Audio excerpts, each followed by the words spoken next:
Oui, mes sœurs et mes frères du monde entier, je vous salue. Dans le nom tout puissant de Jésus-Christ, que la paix de notre Dieu soit dans notre maison. Je suis la sœur Esther Catherine.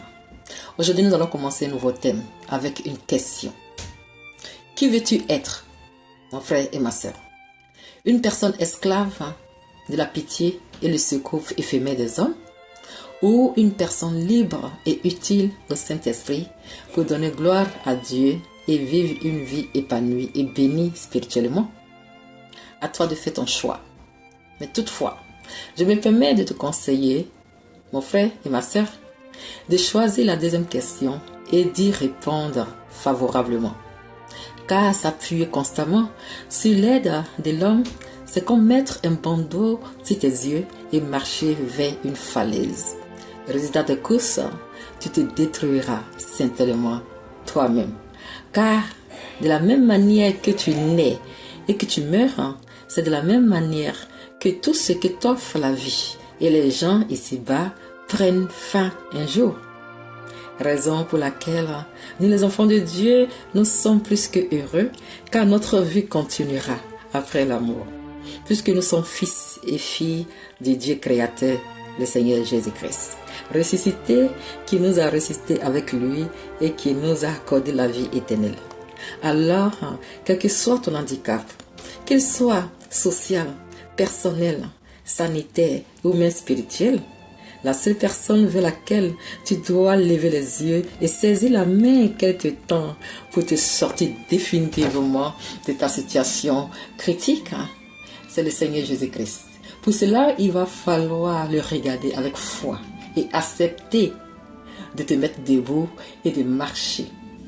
Arrête d'être catégorique dans la classe des pas de solution pour eux et rentre dans celle de la gloire de Jésus-Christ en nous donnant gloire.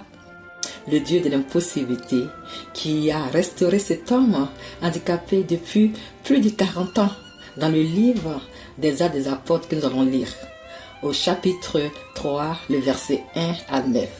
La Bible nous dit dans ce passage-là qu'il y avait un homme boiteux de naissance qu'on portait et plaçait tous les jours à la porte du temple appelé la Belle pour qu'il demande l'aumône à tous ceux qui rentraient dans le temple. N'est-ce pas que c'est une place stratégique qui dit un peu comme ça, regardez la misère du monde. La misère doit être vue. Donc on la place sur la place publique pour que tout le monde puisse la voir et la contempler. Cette misère qui est la condition de l'homme même en dehors du Seigneur Jésus-Christ.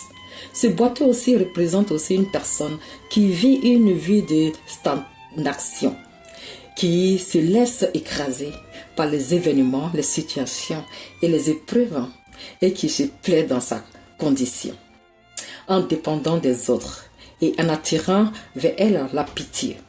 Jusqu'au jour où, voilà, cet homme va rencontrer un homme surtout, face à face. Et ce nom qu'il va entendre est le nom de Jésus. Le nom devant lequel tout genou fléchira, dans les cieux, sur la terre et sous la terre. Oh, le nom de notre Seigneur Jésus-Christ. Ce nom qui, si on l'entend et on le reçoit, nous tend la main et nous fait sortir des ténèbres vers la lumière en marchant. Le verset 6 est le point clé de notre partage. Vous allez voir dans ce passage au verset 6, c'est Pierre qui dit « Je n'ai ni l'argent, ni l'or, mais ce que j'ai, je te le donne. Au nom de Jésus-Christ de Nazareth, lève-toi et marche. » Ah, lève-toi et marche. La marche chrétienne. L'argent et l'or sont des choses périssables qui ne peuvent ni guérir une âme, ni donner la paix, ni la sauver. Pierre pouvait bien faire comme les autres. Il pouvait donner quelques pièces pour soulager hygiéniquement cette personne ou alimentairement. Cet homme si fragile, si conditionné.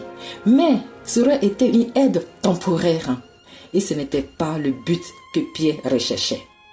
Le Saint-Esprit, mes frères, ma sœur, à travers Pierre et via le nom du Seigneur Jésus-Christ, donne et accorde la vie éternelle, la guérison de l'âme et la restauration de l'esprit, afin que tout notre être soit un temple de Dieu, dans lequel nous devons toujours apporter louange, adoration, prière à notre Dieu, jour et nuit, en méditant sa parole, dans laquelle il nous révèle sa volonté, la volonté pour notre marche et sa connaissance, la volonté de notre Dieu pour notre vie. Oh, comme nous voyons dans le livre de Josué, au chapitre 1, verset 8, l'Éternel dit que le livre de la loi ne s'éloigne point. Ah, ce livre si précieux ne s'éloigne point de ta bouche. Médite-le jour et nuit. Agis fidèlement selon tout ce qui y est écrit, car c'est alors que tu auras du succès dans tes entreprises. C'est alors que tu réussiras. Alors, mon frère, ma sœur, rien ni personne ne peut nous donner la paix du cœur ou nous faire réussir dans nos entreprises. Oh, la restauration physique et spirituelle vient du Seigneur Jésus-Christ.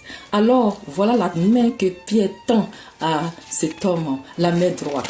Nous reconnaissons que la main droite est la puissance de Dieu, parce que notre Seigneur est assis à la droite de Dieu le Père. Alors, maintenant que nous avons entendu ça, nous allons comprendre que s'appuyer sur l'homme ne résout pas nos problèmes. Regardons à Jésus, levons les yeux et faisons-lui confiance pour que nous soyons restaurés éternellement. Je vous embrasse d'un baiser fraternel en vous disant à bientôt.